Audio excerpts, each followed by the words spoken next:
10. They didn't. I held out for $11.50, but $11.50? no. I think that sex. I think being partially undressed or partially is much sexier than total nudity. I think sex is an imaginary thing, and it's totally mind. And I think it's much more fun to undress someone than have them undressed. Hey, Doc, I think that's the fun of Christmas, is opening the presents. You know?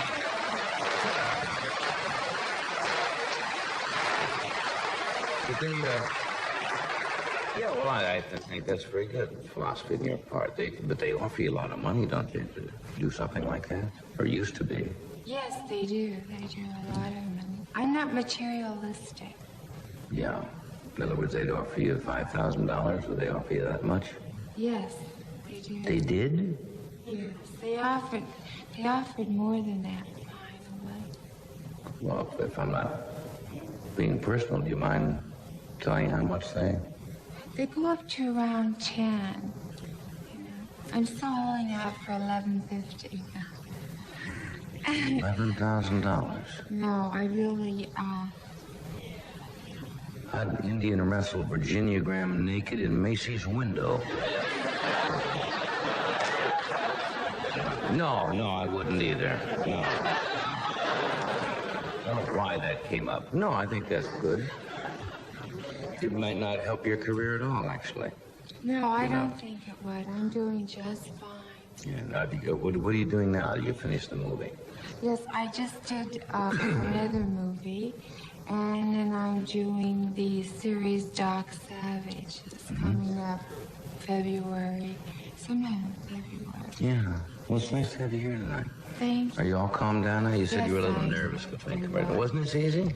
It was very easy. What's that fun? Oh, it was fun. Excitement. All right. We'll, no, I did that once, didn't I? Headaches. Are you nervous? What? Are you nervous? No. Oh, God. We'll return after this word from Formula 44.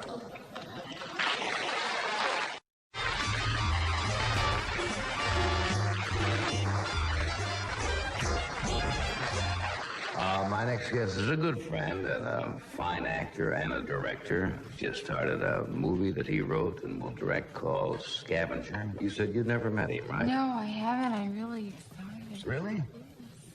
Okay. Would you welcome? We decided to meet me, I mean. Oh, of course. Oh, well, I'll find out. Would you welcome Fernando Lamas?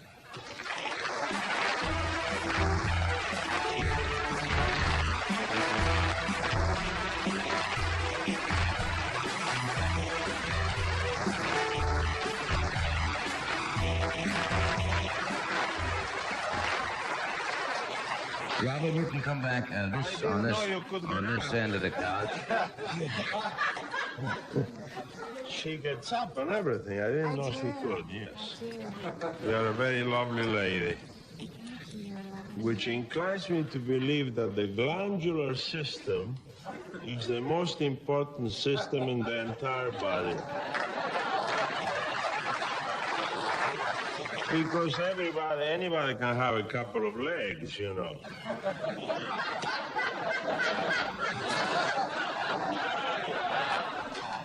Can't we ever get this discussion on a high plane with you? That's a very high plane. That's a very high plane. Yes. I'll just stand here and do the straight lines for you. The lady does not recognize the law of gravity. It's unbelievable. You're a very beautiful lady, and not only that, you're warm and tender and intelligent. I was listening to you backstage. I were. Yes, and of course you flustered these two gentlemen to no end. I really don't know why. You Latins are always, you pour on the ass. Look at my hand. Look at But my hand is trembling. You see, guys with accents always have an advantage. It helps a little bit. Don't they? Because the average woman thinks if a fella has an accent, whether it's French or Spanish or whatever, is somehow mysterious and has more emotional qualities within him. That's true. It helps when they do not understand you. Right. Never thought You of can that. always say, I didn't say it. I didn't mean that. I didn't mean it that way. It just came out that way. Well, Like, how about it? You're so smooth, are you? Yes, So don't you find that with women also? definitely. That if a woman has an accent, that men somehow get a little bit awed because they think she is mysterious. That's not only true, is it? Most of the time, they're just dull. You know, have you noticed that the mysterious people are generally mysterious because they have nothing to say? And I think it's a marvelous way out. You stay in a corner, mysterious, serious. People are very interesting men. Just dumb. Nothing to say. Grow a mustache like this and stay very serious. Maybe a patch in the eye. People say he's really something. Yeah, it's a little mysterious. It's not a bad idea. Let's try it one of these days. Who would you like to meet in Hollywood you haven't met, Robin? I mean, I'd like to meet her. I know, no, I'm not talking I see. outside of you. Neil Diamond. Neil Diamond. Yes. You're big with Neil Diamond lately. Yes, I am. Yes. You got a thing about him? Yeah, I have a thing about him. You do. What thing do you have about him? It's purely physical. Purely physical. Yeah. That's the only way it should be. To begin with, you know. Yes. Then it might evolve into something spiritual. Then you drop it.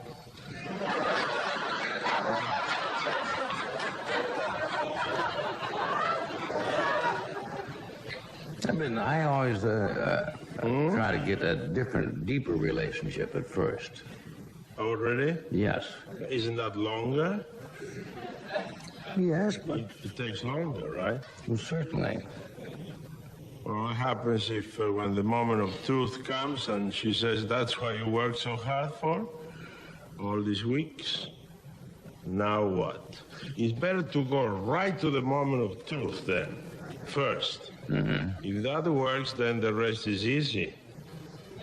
But that anxiety of waiting and waiting and waiting if it's going to be good, that's bad.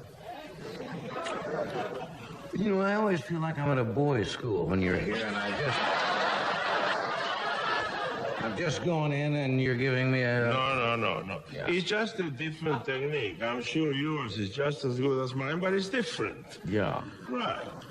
Well, you used to have, we talked about this when I drank commercial, you used to have a very violent temper.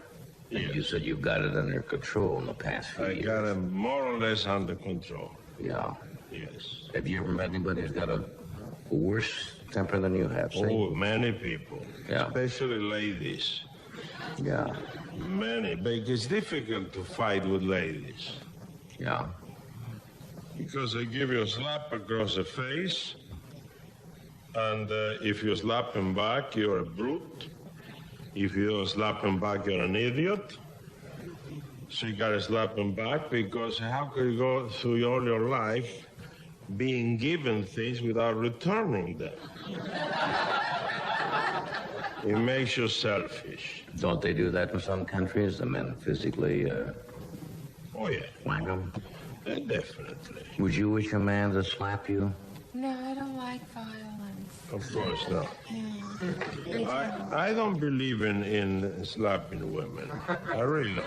Unless they slap you first, you know. Oh, I see. Because I feel that when they slap you, it's because they probably want a little bit back. Really? Yeah, it's a tension that builds into some things, sometimes. Yeah. Mm-hmm. I don't You're think. thinking, eh? No, I don't think I can really do that. No. If you got hit first, have you ever Have I ever? been hit by a lady? Well, it wasn't a lady. He was not a lady. Well, no, because if she would have been a lady, she wouldn't have slapped me. Right. Right? That's a marvelous way out. Yes, beautiful. Yes. No, I was a long time ago when my temper was what I didn't control it as well. Bad temperature, right? But I had to learn to control it. Right. Well, you have to. As you mature and grow older and tired, of a lot of things. Yeah, age will do it. You just get every tired time. What do you do when you get depressed? You always seem to be in a good mood. You never seem to... No, I don't know, up and down my ways. I get depressed sometimes. Now, what do you do about I get it? frustrated. Well, before I used to just sit in the chair and say, oh my God, everything's terrible, and just sulk about it. And, I try to just knock off that negative feeling, incorporating a positive on top of the negative. Talk to yourself.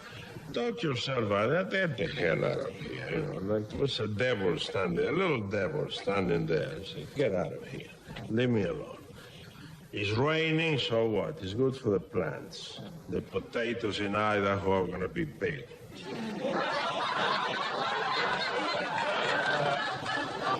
How do you do?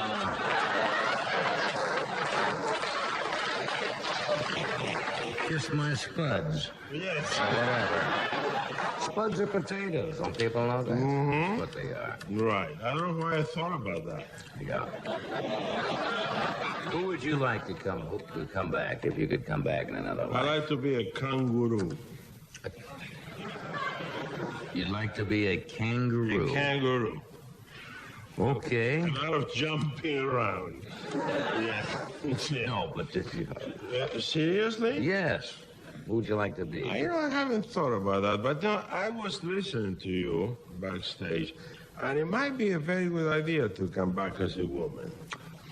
Wouldn't you like to know as a man? Get kind of even.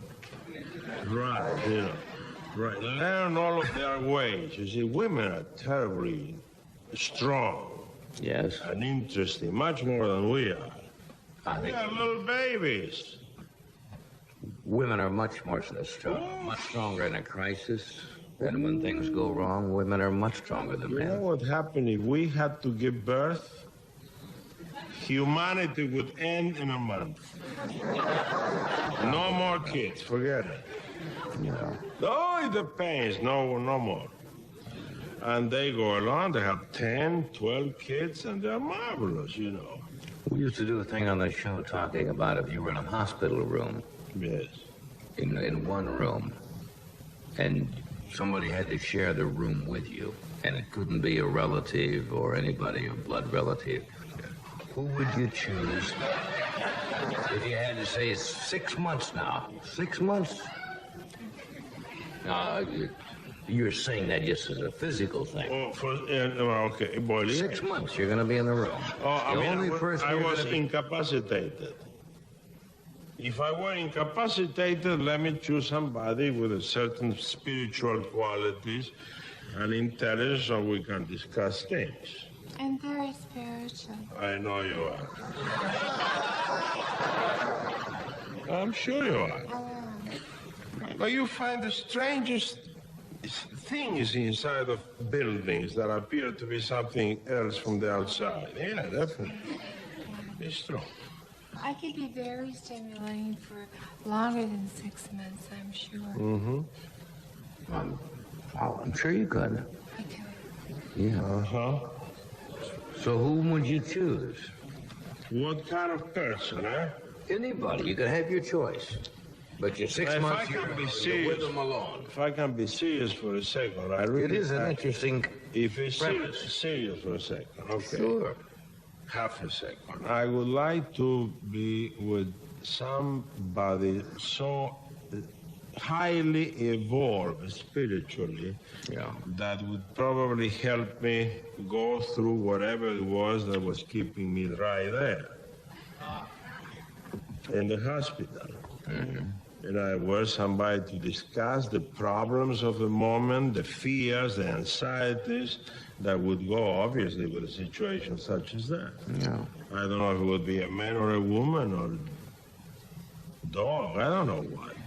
Yeah. But in that case, yes, something that would answer some of my questions, anxieties, and fears that we all have in situations such as that, answer. you know. Now, if I was physically capable Right. of performing, then I wouldn't need that type of baloney. All of a sudden, it was baloney. It was... Right, because you see how sweet and how tender everybody is when they think they're dying. And the moment they get well, boom, this before. So it's just for the moment, huh? That's it, just for the moment, you know. I figured you'd say something like that. Yeah. We have to interrupt here for a brief moment. We're coming right back. Stay with us. Okay.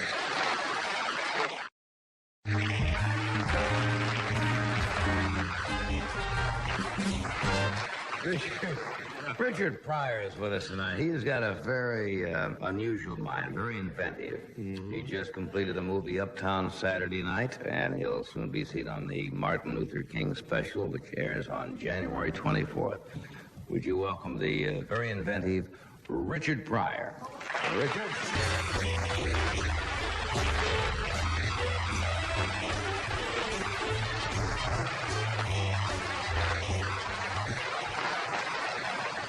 Hello? Hope I'm funny.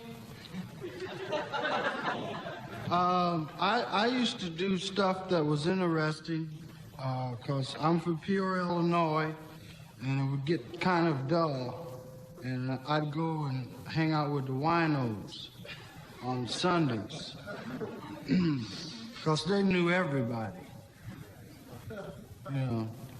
Especially, they would speak to anyone, you know, Dracula, anybody. Hey, boy! Where'd you get that cake? You live around here? Who's your people?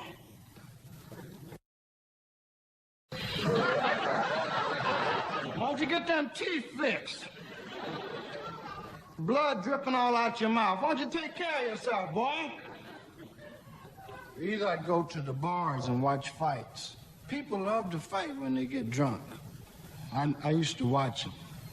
Especially, they always want to fight Orwell. Orwell was a friend of mine that fought the police. I knew he was bad. Right, because the police will do anything to you, right? You know, they move along, stop having so much fun.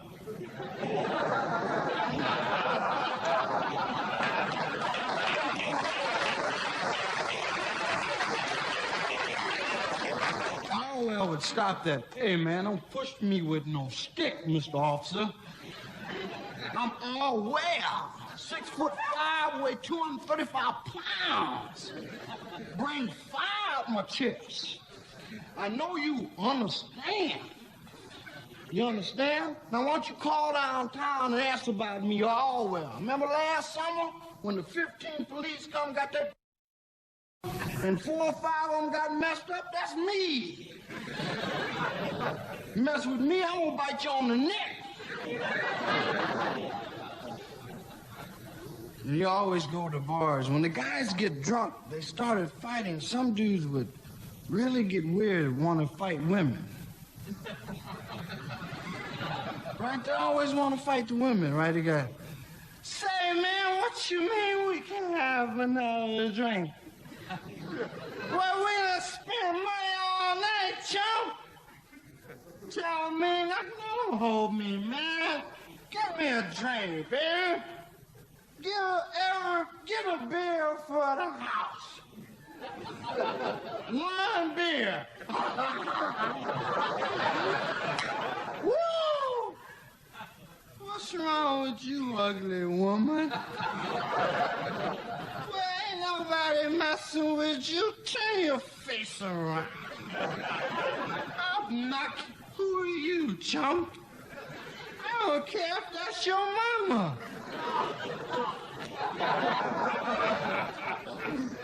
Man, baby, you hit me.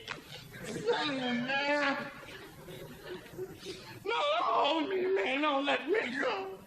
Don't nobody hit me, baby. Don't nobody hit me and get away with it. Well, do something, baby. You done kicked me. Don't nobody kick me and get away with it, baby. I mean that.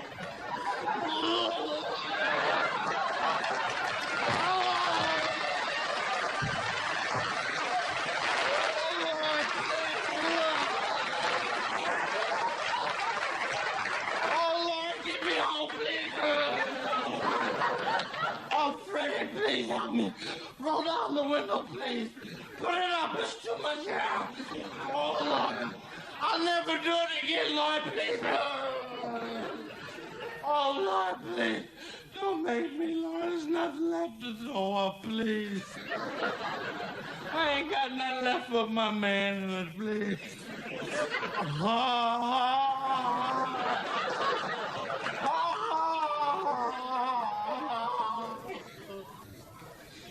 Thank you, baby. You my man. I'm gonna get him. Kick me. I'm gonna kill him, baby. Hey, mama. Hey, baby, open the door. It's me. What's happening, baby? What's wrong with you? I know my breath smell bad. I've been outside in the ballroom, baby, trying to defend your honor. You know, what's the matter? Why you mad at me? What was here in the glove compartment? I got that from a lady at the store, baby. My shopping bag bust. I asked her to loan me a bra so I could carry the groceries off.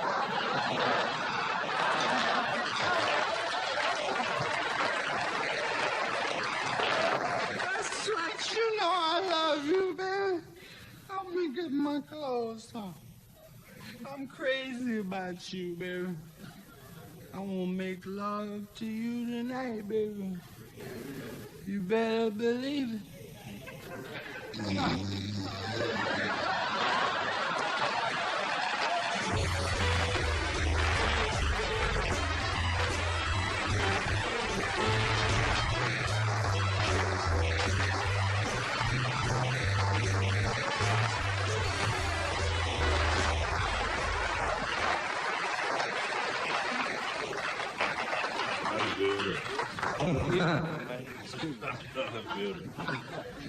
The great things to draw on when you're growing up, right? Because it's all true. Yes, sir. Saturday night fights. Yeah.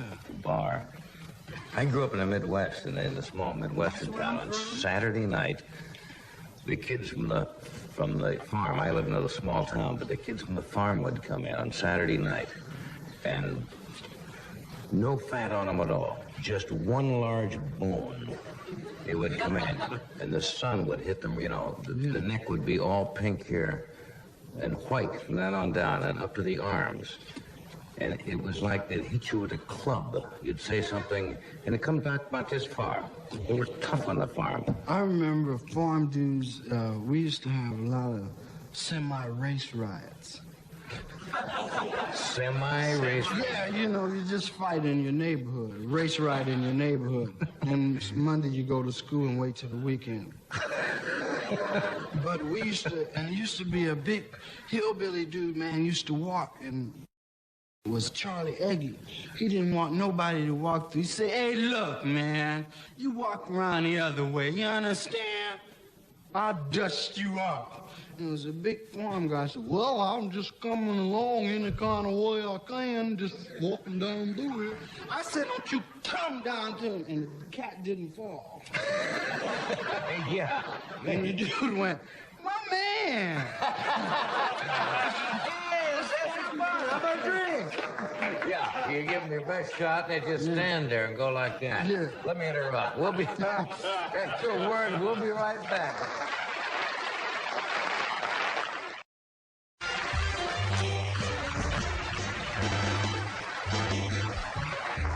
We're back. My guests are Richard Pryor, Fernando Lamas, and Robin White down at the end there, Robert Hilton. What was I going to say to you? Oh, I found out, and I should have known, because I remember when I first talked to Mel Brooks about the picture. You were one of the writers on this.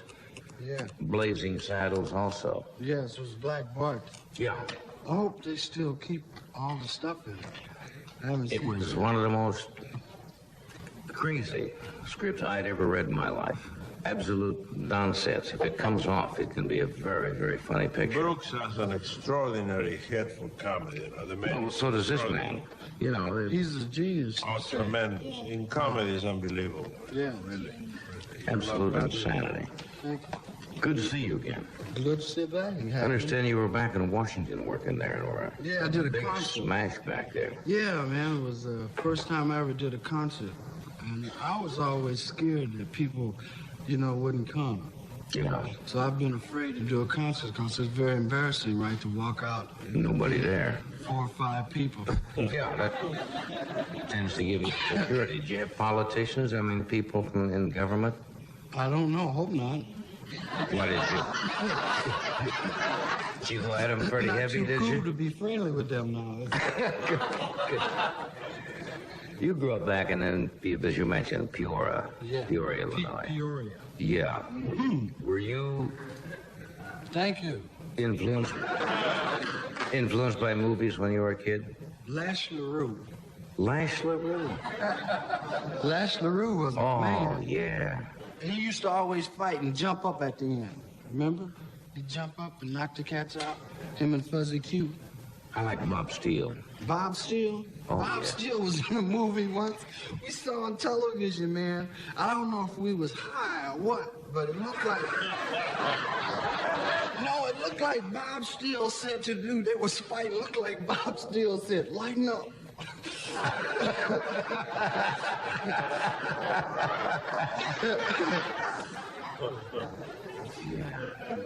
Then did you play Cowboys and Indians? Yes, we did. Yeah. Yeah. That's you. Not Indian so much. You don't want to, didn't know half you how sometimes my mouth don't work. I have to do that. Yeah. Carry it through. There's no need to stop in the middle and try to clean up. Just go right on with it. You got up one night. We were talking the last time you were on the show. I was interviewing somebody, and you just got up and went, yeah, bam, and sat My down. mind back. Yeah, you said you just had to clear Yes. everything out once in a while. Yes, I do. We don't have a bathroom.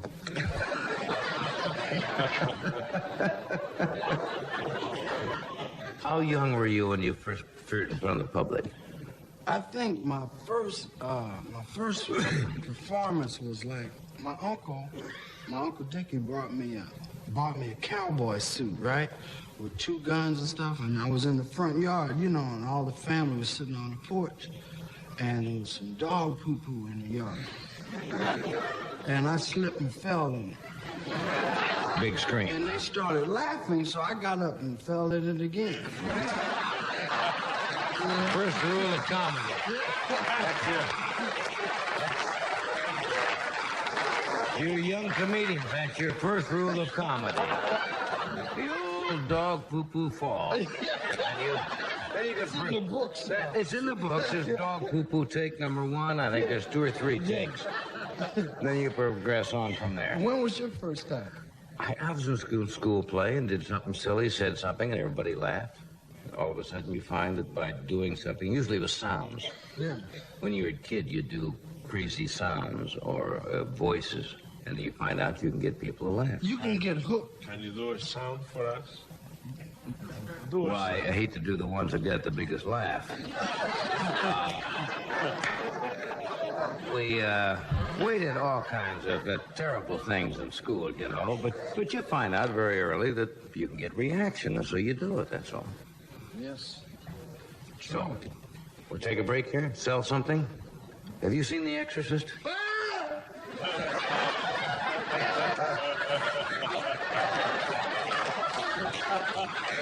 Apparently you have. Good, it's nice to know you enjoyed it. We'll be right. I thought you didn't like it for a moment. Here's a word from McDonald's, and nobody explained it to me like that. Right?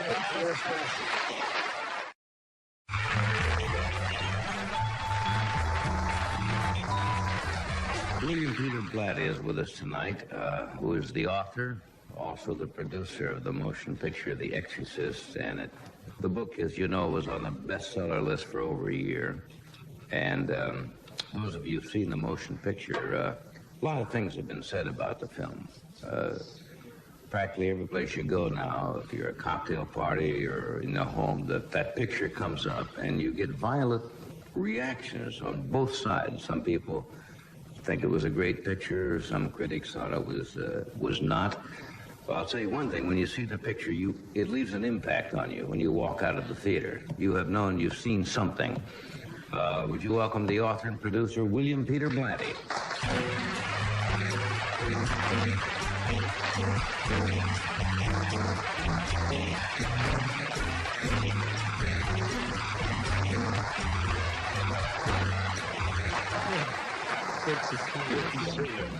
Yes.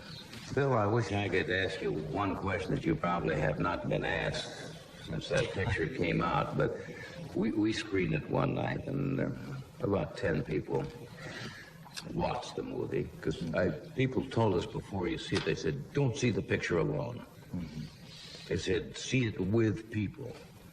And I think it's better to see it with people because you get divergent reactions to the picture. Yeah, I know. There is one should not see the film alone, which is probably part of the problem with some of the negative reviews. You know, you cannot, reviewers insist upon sitting alone in a cold screening room. And there is a chemistry. I mean, the film is an assault upon the nervous system. It is that. And the concentration of other bodies around you and other brains around you is a part of the effect or the impact of the film. Yeah, it's like watching a picture in a drive-in sometimes where you don't have the reaction with the other people. You're hearing it all by yourself. Well, a comedy. I mean, you can't see a comedy in a drive-in. It's murderous. It's insane. Did you think the picture was going to get this kind of reaction? Now, as I said, some of the critics in the East didn't care for the picture. Many other reviewers of fine credentials thought it was one of the year's 10 best pictures. There seems to get that kind of a violent reaction. But I suppose that's true in this kind of a picture, or anything that is shocking and has a controversial theme about it. Well, I wouldn't be so benign with some of the reviewers who were negative. I mean, I think Pauline Kael, for example, needs an enema. And that, No, I did not read her review. Did she, I mean, her review is... Reviews always are so full of personal poison attacks upon the makers of films. What do you say about a woman who thinks that Psycho was a playful film, that the French Connection was a fascist film? I mean, this is a serious study for psychiatrists, I think. Pauline... I've asked excuse me if I could interrupt you, but I've asked people who saw the picture and said they didn't. And they said, well, I said, did you read the book? And they said, yes. I said, well, that's what the picture is, really. You followed the book very faithfully, and the book was horrifying, and it's shocking, and it is... it assaults your senses. And I assume that when you went to make the picture, that's what you went to do, that's what the story is about. The intent is to move the viewer. This is based upon what we believe is an actual case. And in addition to having a passionate impact upon you, it's supposed to tell you something. As you know, there are people who've been fainting in the theater, between 5 and 10 every performance.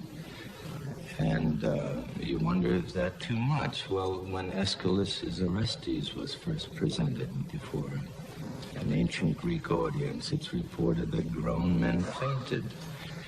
And, of course, you wonder, really, only a psychiatrist is competent to comment on why we get this reaction. But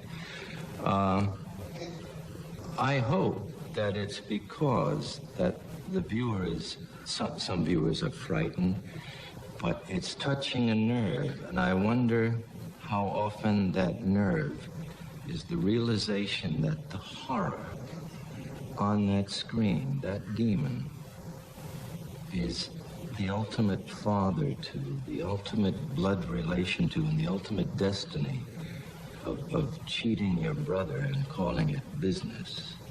Yeah, I think that's what it comes down to. But I'm happy about it. We have the smelling salts handy all the time, and I'm sorry that some people are made uncomfortable for it, but I'm glad because it's done what it's supposed to do. It is a shocker, but I have found the interesting thing about it, as you say, when you see it with a group of people, you find out that people are affected by different things. Where some people will see a particular scene that might be physically unpleasant.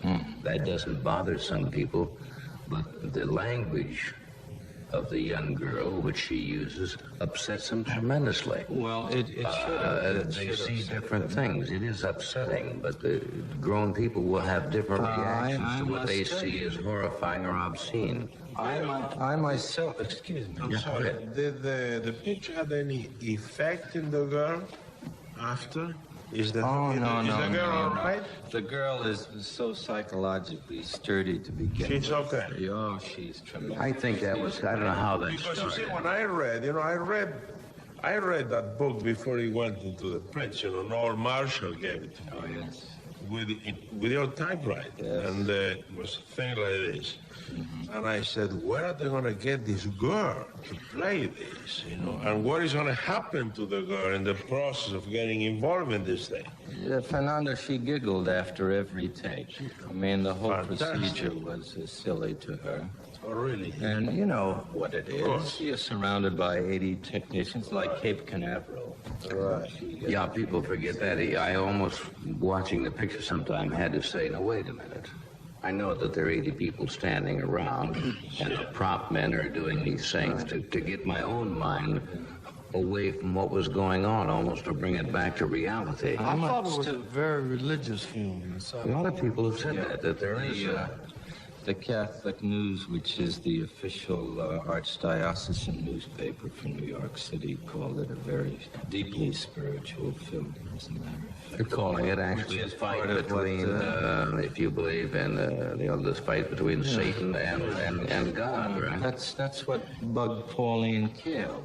She said this is the greatest recruiting poster for organized religion since Going My Way. It irritates the hell out of her.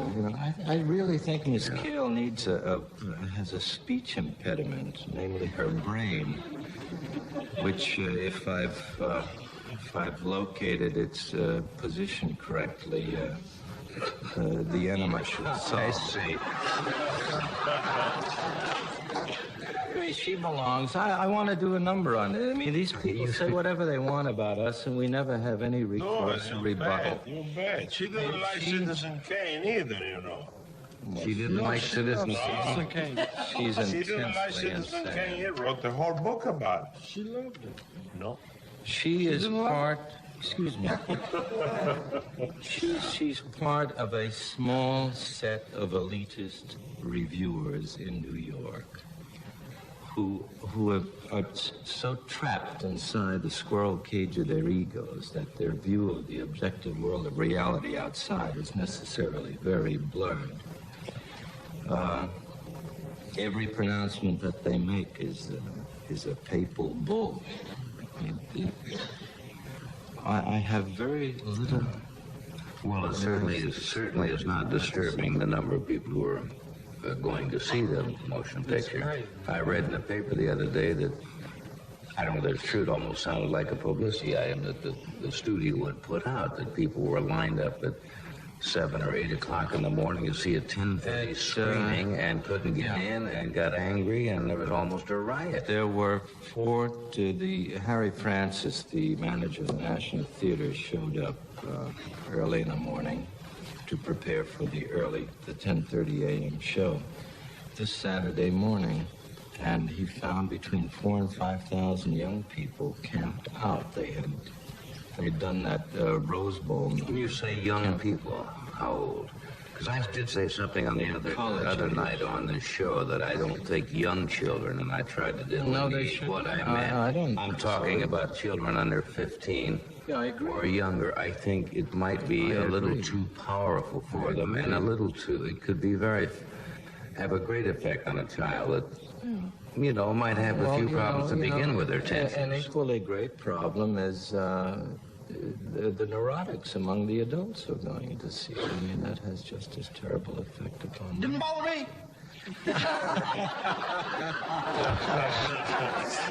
Could straighten you out. You think it's a straight film.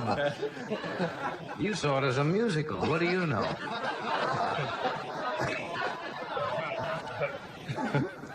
Let me ask you this, Bill. Let me take this break here first. We'll come right back after this word of interest.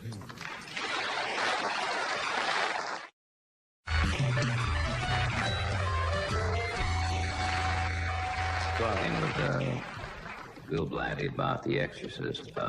The rites of exorcism, as such. Obviously, you researched this because I read, from, as you said, from the Catholic News, said that obviously this was carefully researched, and there are times when this has happened, these type of cases. Well, yes, have there not? So-called possession by a case in 1949 in Mount Rainier, Maryland, suggested the novel, as a matter of fact, and the paranormal phenomena in the film occurred in that case, although I stressed that there were no murders, no deaths. Right. The characters were not at all similar. That's all a work of fiction. Only symptomology of possession and the paranormal phenomena come from that case and some others, although this is the only one